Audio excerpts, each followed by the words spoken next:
Doctor Pathak ji, माननीय कवि श्री रैना जी,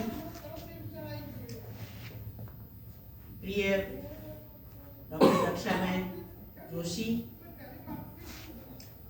सरस्वती चंद्र जी, हमारी साधना बहन जो इस केंद्र में है इस कार्यक्रम के, और उन्हीं के कारण हम लोग प्रोत्साहित होकर आज ये सब कार्यक्रम चल रहा है। पाठक जी ने प्रारंभ में ही कहा, रामचरितमानस की बात की, मुझे अच्छा लगा।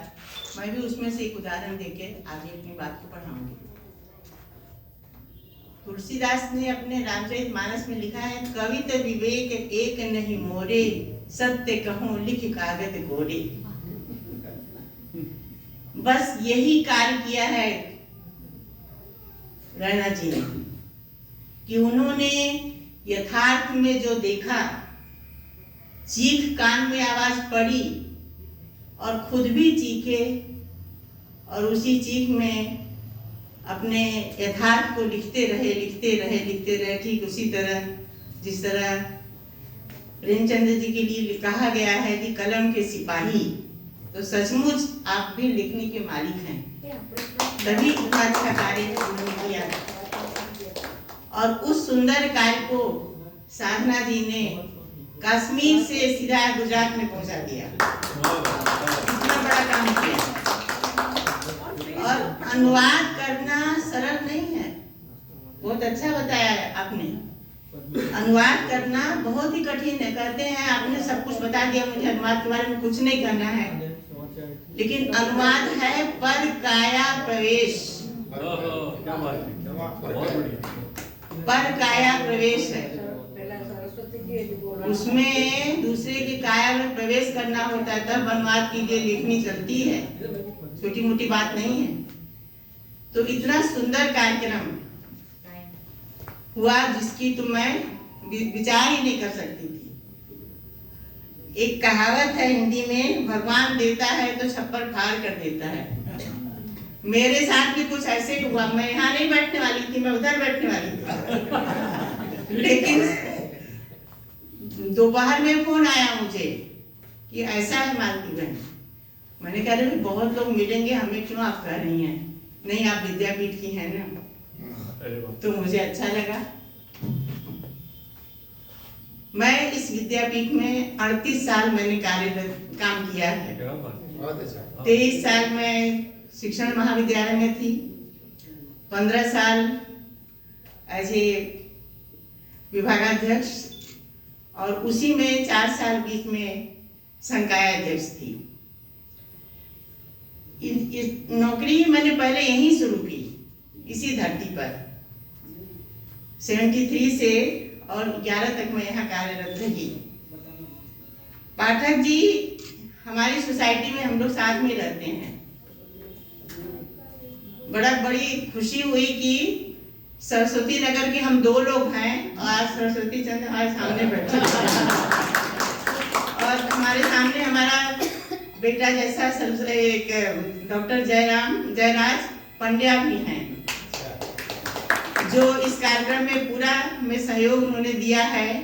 साधना बहन की तरफ से मैं उनको भी आभार उनका मानती हूँ। और बंद करती हूँ। और मेधावनी बहन ने संचालन बहुत ही अच्छा किया, जैसा चाहिए। तो इतने छोटे से समय में मैं समझ नहीं पाई कि मैं क्या बोलूं आज, लेकिन गांधी की संस्था में इतना जो कहना है, गांधी जी के बारे में अभी तो कोई खास बात नहीं हुई। बहन श्री ने जरूर याद दिलाया कि कल गांधी निर्वाण तिथि है, तो वो उसी को ध्यान में रखकर मैं बताऊं कि इस संस्था के 100 साल हो गए। 1920 में इस संस्था की स्थापना हुई थी, गांधी जी ने अपने हाथों किया था।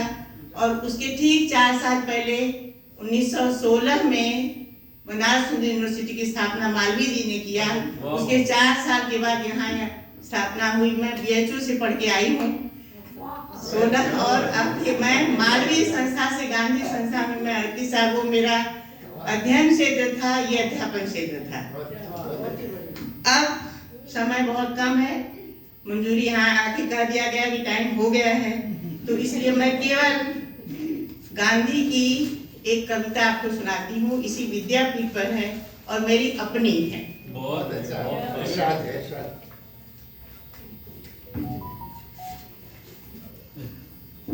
भव्य संस्था गुजरात विद्यापीठ बसी है साबरमती के तट पर, यह गांधी यह सर्व विद्या की भव्य संस्था है। गांधी बापू का कार्य सुंदर, यह आत्मश्रद्धा की भव्य संस्था।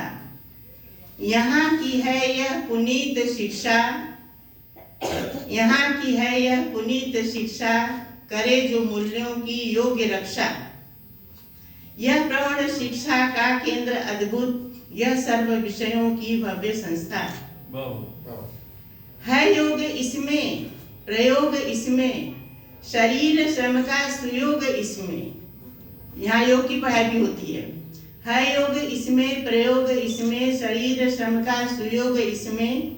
है हिंदी उर्दू तमिल मराठी, यह सर्वभाषा की भव्य संस्था है। ग्राम लक्ष्य यहाँ का जीवन है, ग्राम लक्ष्य यहाँ का जीवन। यहाँ है राष्ट्र लक्ष्य यहाँ का चिंतन। यहाँ है चरखा यहाँ है चर्चा, यहाँ है चरखा यहाँ है चर्चा, यह विश्व गौरव की भव्य संस्था। यही है बापू का पुण्य अपना, यही है बापू का पुण्य अपना, यही है बापू का धन्य सपना, यही है बापू का धन्य सपना। यही है विद्या क्या कार्य में मंदिर, यही है विद्या कार्य में मंदिर, यह सर्व शास्त्रों की भव्य संस्था। ये हमारी विद्यापीठ है, जिसके 100 साल पूरे हुए 2020 में, और 22 अभी 23 शुरू हो गया है।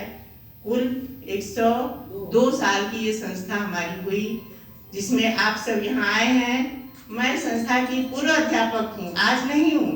यहाँ का पेंशन जरूर ले रही हूँ, रोटी इसी की संस्था की खा रही हूँ। आप सबको मेरा नमन।